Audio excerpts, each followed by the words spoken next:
Captain's Log, Subdate 200617.8. The Talaxian is dead. No Fs for him. He was lucky that I didn't have access to a Metreon cascade. I wonder if there's a recipe for one. Donate to my Streamlabs so I can get the materials. And tendies. Welcome everyone to the Halls of Injustice. Before we start, I'm streaming on Twitch later tonight, new video on Moistonian Live, and I want to offer a minor correction to last week's on Miss Hitler.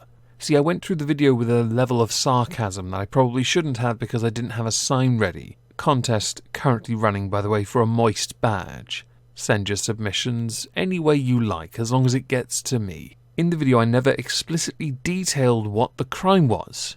Sadly, it's a crime I don't agree with, but I forgot to mention that. The crime of hate. Being a member of a banned group is under the hate crime law of the United Kingdom. That is what Miss Hitler and her cohorts were sentenced under. There were some related charges concerning illegal weaponry, but they were minor by comparison. And yes, I'm very much aware of the more biased perception in the criminal justice system for those who are right-leaning and not those on the left. Yes, I'm very much aware of it. Now today I'd like to talk about Hashok Parmar and his business partner Tai-Zue Saito.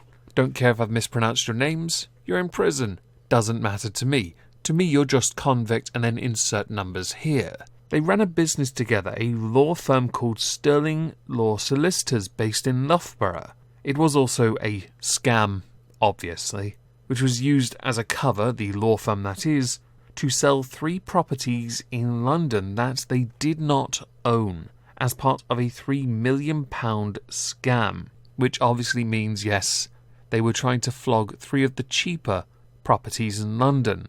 To carry out the sales, Hashok Parmar forged documents and was in fact successful in selling one of the properties, which saw £240,000, so a garden shed, go to them, i.e. Hashok Parmar and Said Ali, before it got moved around in overseas accounts.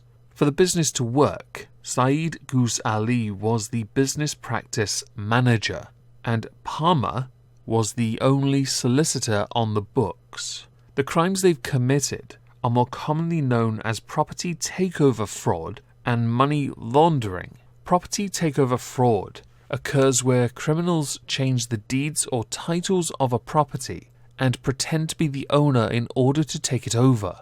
It is actually a growing crime and is becoming a bigger problem for law firms, whose clients think they are buying a property fairly and legally, but in reality is not for sale and has never even been on the market. The value of the fraud more than tripled between 2013 and 2017 according to the Land Registry, soaring from £7.2 million to £24.9 million, which when you think about it, based on the £3 million fraud they were trying to commit, means they were trying to hustle about 12% of the current market, which is quite impressive. They weren't anywhere near monopolising, but they were never going to be that kind of company in the first place. This case was originally started back in 2015 after a client had believed they'd bought a property in London, more than likely the property in question for £240,000, aka the 6x4 garden shed, in London, only to find out that they had been scammed. The Leicestershire police released a statement after all of this saying that it later transpired that the sale was fraudulent and the property was never on sale, nor did the rightful owners know anything about what had occurred. The investigation revealed Ali provided bogus paperwork to confirm the identity of the sellers to the conveyancing solicitors. Following the transfer of the £240,000, the money was transferred to other accounts overseas and withdrawn in cash, which was then paid into various bank accounts, including ones belonging to Ali and a solicitor's account associated with Parmar. Attempts were then made to sell 2 further properties in London in similar circumstances. For anyone to be able to retrieve that money, which is now currently lost to the ether, a confiscation order needs to be submitted, and then a different set of proceedings needs to then take place, as much of the money is in fact abroad. Yes, some of it did come back through money laundering processes, but that money got watered down a bit and wasn't as much as what it originally started as. Detective Constable Matthew Swift, name no irony I guess when you think it took 4 years for this to get anywhere, of the Leicestershire Police Force's Economic Crime Unit has said, this was a lengthy and complex investigation which has taken more than 4 years to get to this stage.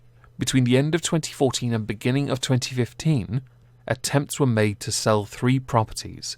Each sale had the same modus operandi.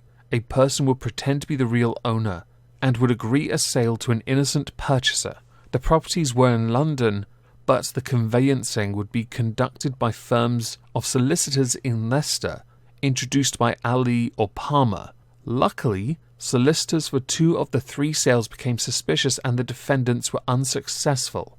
We are pleased the investigation has subsequently led to both men being convicted for their crimes. It will hopefully go some way in reassuring the community that we can and will investigate such offences and bring those responsible to justice and deter others from committing sophisticated frauds. Hashok Parmar and Saeed Ghus Ali both pled guilty to all the charges once this went to court. That doesn't mean they got a lesser sentence, by the way. It just means they admitted fault. Well, that's one thing, I guess. So what was the sentence? They both received 6 years. As there's one detail I'm not entirely sure about, I can't tell when they will both be released from prison. That detail being, during the investigation, were they held in custody or not? Because if they were, it would in fact lessen their sentence. When one looks at the sentencing guidelines from the Crown Prosecution Service, 6 years is actually right in the middle. It's a good sentence. So as far as I am concerned, the 6-year sentence they both received is fitting and fair. But I'm not totally against the idea of sticking them both on Titan to do diggy hole things, 'cause why not? And I'd make them listen to that song, Diggy Hole, on loop for 6 years, while dressed up as dwarves. If you think that's a bad idea, do let me know, but I have nothing against the idea of turning people into dwarves. Apparently they're really good at digging holes. As far as this crime goes, I'd very much like to know what you think. When it comes to property takeover fraud being on the rise, and that of money laundering, I'd love to know what you think and whether you think the sentences for Hashok Parmar and Saeed Ali were correct. I tend to think they are, but I could be wrong, and if I am, do tell me. If I don't see you tonight on Twitch, hope you'll have a fantastic Wednesday. It's a Wednesday. Oh, one last thing. I have 2 Halls of Injustice targets I had planned. One's Chad Daybell, because the bodies of the children have finally been found, and it's been confirmed it's the children, but I'm going to wait until next week, I think, for that. Along with Alberto Del Rio, but I'm still waiting for a court date on that as well, but I am collecting sources. I thought I'd let you know this now because both of those will be longer format Halls of Injustice videos. So anyway, enjoy your day. Thank you all for listening.